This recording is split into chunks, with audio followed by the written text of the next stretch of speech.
Olá! Na aula anterior, aprendemos sobre o comando type e endtype. Nesta aula, nós vamos aprender a utilizar o comando type através de um exemplo. O que nós vamos fazer é um jogo simples, em que nós temos uma nave que vai estar dando tiros. Só isso. Nós iremos utilizar o modo texto, já que ainda não aprendemos a trabalhar com o modo gráfico. Então vamos começar. Nós vamos trabalhar com 40 colunas no modo gráfico. Vamos trabalhar com a cor padrão, fundo azul com letra branca, e vamos limpar a tela dessa maneira. Vamos dar o F5 para ver se está tudo ok. Aí, tudo ok. Vamos dimensionar duas variáveis constantes. Uma é a variável true. True no QBasic vale -1. E nós vamos declarar a variável false. False é a negação do verdadeiro, então not true. Nós vamos dimensionar também uma variável chamada keyboard, que é a nossa variável para a leitura do teclado, as string. Agora eu vou usar o type para criar o player. O player, no caso, vai ser uma nave. Então, eu vou colocar type, objeto, que vai ser o nosso player, and type. O nosso objeto, que é o jogador, que é o player, eu vou dimensionar a posição dele, x, podemos dimensionar a posição dele em y. Como eu não estou trabalhando no modo gráfico, eu vou criar esse player usando símbolos comuns em que eu uso no print. Então, na verdade, eu vou estar usando uma string. Então, eu vou chamar str as string. Eu tenho que dizer qual o tamanho dessa string. Então, eu vou dizer que o tamanho dela é 7. Se eu não colocar o tamanho da string, quando eu for executar o programa, ele vai dar o erro, ou então ele já vai dizer de cara, tá vendo? Esperado que você coloque o multiplicador para o tamanho da string. Então, eu vou colocar que o tamanho da string é 7. Lembrando que eu posso ter quantas propriedades eu desejar dentro do objeto. Mas eu vou trabalhar só com essas três. Eu vou dimensionar a nave como meu objeto. Bem, beleza. Depois que eu fiz isso, eu vou trabalhar com as condições iniciais, que no caso é a posição inicial da nave e qual vai ser o desenho da nave. Posição x da nave é igual a 17, a posição y da nave é igual a 25. E a nave str, ela é na verdade essa daqui. Ó. Vou fazer uma navezinha, tipo uma nave do Darth Vader, vista de frente, né? Tipo uma navezinha de Star Wars, no modo texto. A partir de agora, eu posso entrar no loop principal. E o loop principal é feito do e também feito do loop. Então, do loop. Pronto. Do jeito que está aqui, o meu do loop é infinito, mas depois eu vou corrigir isso, criando uma rotina de saída. Dentro do do, eu vou ler o teclado. Então, keyboard em $. Eu quero verificar quais são as teclas que eu vou pressionar para mover a minha nave. If keyboard igual, eu vou assumir a tecla A, then, ou seja, se eu pressionar a tecla A, então eu vou querer mudar a posição da nave. Nesse caso, eu vou querer mudar a posição horizontal da nave, fazendo com que a posição x da nave mude. Então, nave.x é igual a nave.x menos 1. Eu vou mudar uma posição da nave, de maneira que ela vai se mover para a esquerda. If keyboard igual a D, then nave x é igual a nave x mais 1. Acontece que se eu executar o programa, ele vai entrar no loop infinito, eu vou ter problemas aqui. Então eu vou colocar minha rotina de saída.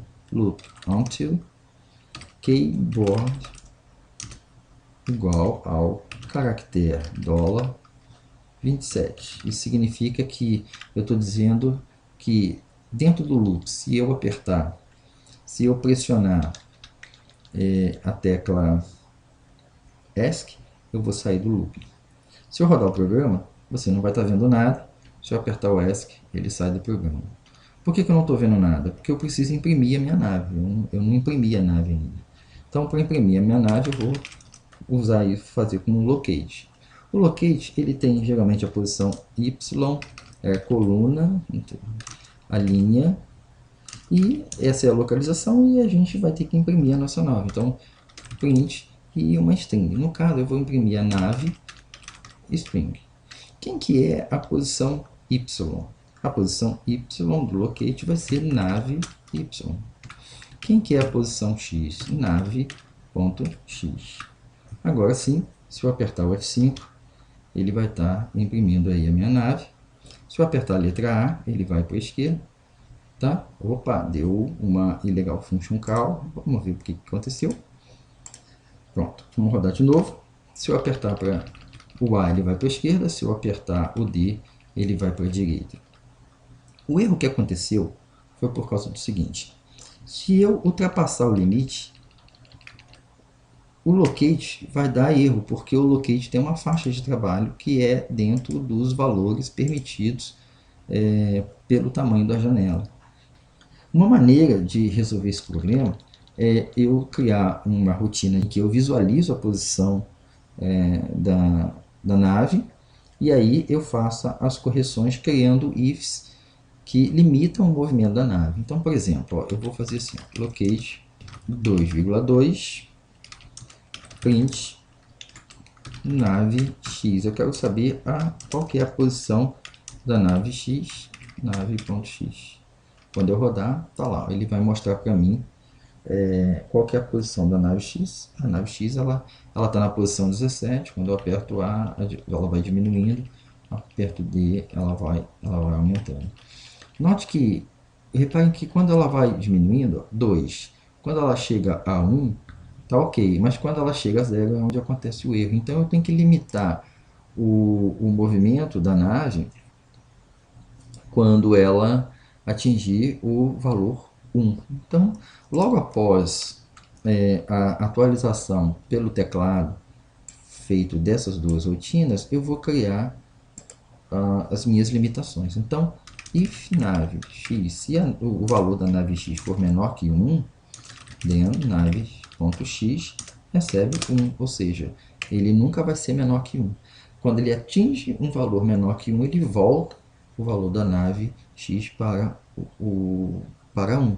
Então, a peça nunca vai sair. Vamos rodar o programa, vamos ver. Opa, tinha um erro aqui. Deixa eu ver aqui. Eu tenho que dar um restart aqui. Pronto. F5. Agora vamos lá. Eu vou apertar o A. Reparem que eu continuo apertando o A, mas ele não ultrapassa o limite inferior. Entretanto, se eu continuar apertando o D, ele não só ultrapassa o limite superior, como cria aquele bug doido lá, e aí ele entra no illegal function call. Bem, como é que eu vou resolver esse problema? Eu vou resolver esse problema criando o meu limite superior. Então, vou rodar o programa. Lembrando aqui que eu tenho que fazer um restart. Pronto. Eu vou rodar o programa e vou ver qual que é o meu limite superior. Repare que 33, 34, 35 já dá o bug. Então, o meu limite superior é 34. Então, eu vou sair aqui do programa e aí eu vou criar aquela rotina que não deixa o programa sair. Então, esse aqui é a minha saída do limite inferior. Então, if nave.x for maior que 34, then nave.x mantém em 34. Então, F5. Agora vamos lá. O A não deixa sair e o D também não deixa sair. Então, agora a minha nave ela só trabalha dentro da faixa que eu escolhi de trabalho. Lá em cima está piscando, tá vendo? Fica o nave X piscando com o valor. Isso acontece porque a taxa de atualização do programa é diferente da taxa de atualização do vídeo. Isso no QBasic é resolvido colocando no final do loop um comando que eu não vou explicar para você o que ele é, porque ele é um comando mais próximo da linguagem de máquina, mas sempre que você estiver usando o QBasic, você vai usar esse comando para evitar essa tela que fica piscando. E o comando é wait, o E comercial, H, 3DA, hexadecimal com o valor 8, wait, E comercial, H, 3DA, vírgula 8,8. Quando eu rodar o programa, note que agora você não tem mais a tela piscando. No nosso curso, a parte gráfica, nós não vamos trabalhar com o QBasic, nós vamos trabalhar com o QB64, que oferece muito mais recursos. E esse conjunto de comando, wait, com esses códigos todos, vai ser substituído pelo comando display. Por isso que a gente não vai entrar em detalhes do princípio de funcionamento desses comandos. Mas, a princípio, você vai compreender o seguinte. Toda vez que você quiser, no QB45, evitar que a tela fique piscando dentro de um loop, basta você usar essas duas linhas de comando. Note que aquela posição ali em cima não me interessa mais, eu só fiz aquilo para descobrir os limites superior e inferior. Quando você estiver programando jogos, constantemente é interessante você colocar rotinas para visualizar coisas na tela, que depois você vai apagar, não é interessante para o seu jogo. Então, nesse caso aqui, eu vou colocar ele como comentário. E aí, quando eu rodar, ele não aparece, aparece só a nave. Beleza. Vamos criar, então, uma nova peça. Eu quero que a nave dê tiros, então eu vou criar uma peça que tenha a ver com um míssil. Então, vamos lá. Type, objeto, end type. E eu quero que esse objeto também tenha a posição x as integer, y também é do tipo integer, e a string. Agora, meu míssil vai ter só um. Se eu rodar esse programa, vai acontecer uma coisa muito interessante. Ele vai dar aqui, eu criei um type que está duplicado. Você não pode ter dois types com o mesmo nome. Então, o que eu vou fazer? Simples. Em vez de, no lugar do objeto do primeiro type, então eu vou chamar isso de player. Então, a sua nave é controlada pelo player. E esse de cá, esse objeto, eu vou chamar ele do tipo projétil. Pronto. Agora eu vou criar, dimensiona o míssil como projétil. O míssil vai ser o nosso projétil. Então eu criei agora dois, tecnicamente falando, objetos. Lembrando que o QBasic não é uma linguagem orientada a objeto, mas você pode imaginar que você criou dois objetos. Uma nave, que é do tipo play, e um míssil, que é do tipo projétil. Então agora que eu consegui dimensionar essas duas, eu vou para a próxima etapa. E a próxima etapa é qual? Se eu coloquei as condições iniciais da nave, eu vou colocar as condições iniciais do míssil. Então, vamos lá, o míssil, posição X. O míssil na posição X, eu quero que ele acompanhe a nave X, e eu vou colocar mais 3 para posicionar o míssil no meio da nave. E o míssil na posição Y, eu quero que ele acompanhe a nave também em Y. Vai ser representado por um asterisco na tela. Beleza. Depois que eu criei estas condições iniciais, eu vou seguir e vou colocar agora a entrada do teclado. Bem, eu tenho entrada para mover a nave para a direita, para a esquerda. Agora eu quero criar um teclado para poder dar o tiro. Então, if keyboard igual, eu vou dar o tiro com a barra de espaço, then. E como é que vai ficar essa questão do tiro? Bem, olha só, eu vou ter que criar uma variável, porque senão, se eu pressionar a barra de espaço e deixar ela pressionada, a nave vai ficar dando um tiro um atrás do outro, e eu não quero isso. Eu quero que a nave dê um tiro e que eu só consiga dar outro tiro depois que o primeiro tiro chegou lá em cima, ou seja, eu dei um tiro, saiu um míssil. Eu só consigo lançar outro míssil depois que o primeiro míssil sumiu lá em cima, passou da tela. Para isso, eu vou ter que criar uma variável de controle que tem a ver com a vida do míssil na tela. Então, essa variável de controle, eu vou chamar ela de B de vida e project. Entendi. E o Life Project é a vida do projétil. Beleza. Ó, eu vou ter que iniciar essa variável. Então, como todas as variáveis foram iniciadas aqui, eu vou iniciá-la aqui embaixo também. Então, esse conjunto aqui é o início das variáveis da nave, esse aqui é o início da variável do míssil, e aqui é a inicialização da variável da vida do projeto. Então, life project, e ela vai assumir o valor false, ou seja, o projétil não está na tela ainda, você não deu tiro nenhum. Para você poder dar o tiro, ele só vai funcionar se, quando você apertar o teclado e o BLife project for igual a false. Se isso acontecer, significa que você apertou a barra de espaço e você não tem nenhum míssil no meio do caminho. Se isso acontecer, então o BLife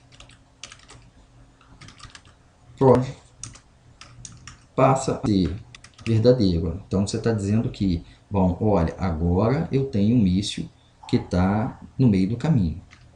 Então a gente vai fazer a movimentação do míssil. Então, if BLife project then, ou seja, se o BLife project for verdadeiro, então o míssil em Y vai receber o míssil em Y menos 1. Ou seja, eu estou subtraindo o valor do míssil em Y. Só que ele vai subindo, subindo, subindo. Se eu não colocar uma rotina de controle, ele vai subir toda a vida, vai chegar uma hora que ele vai ultrapassar a faixa do locate, aí vai acontecer aquele erro. Nós sabemos que não tem valores para locate em Y menores que 1.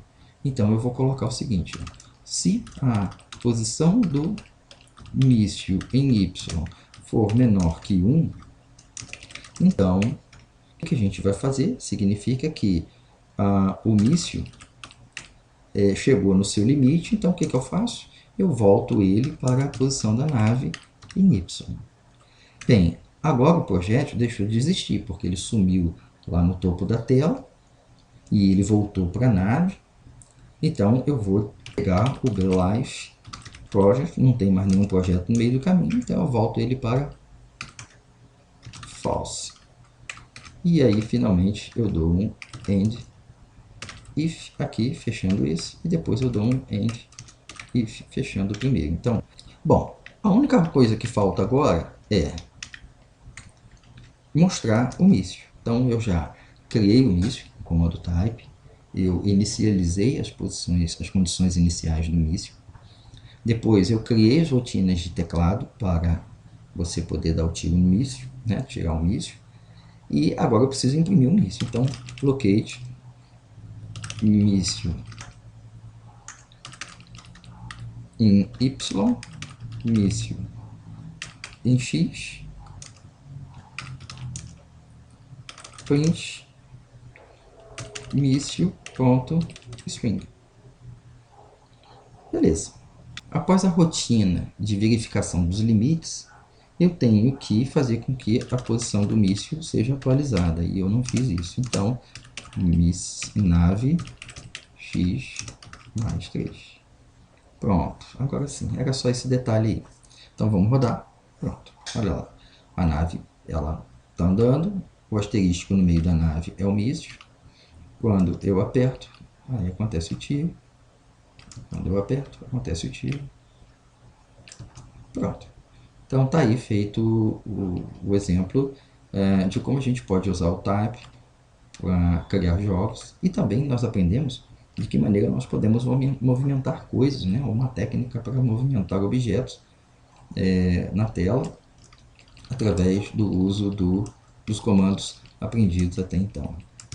Refaça esse exemplo, faça alterações, crie um objeto, por exemplo, chamado inimigo, e coloca o inimigo lá no alto, tenta dar movimento a ele.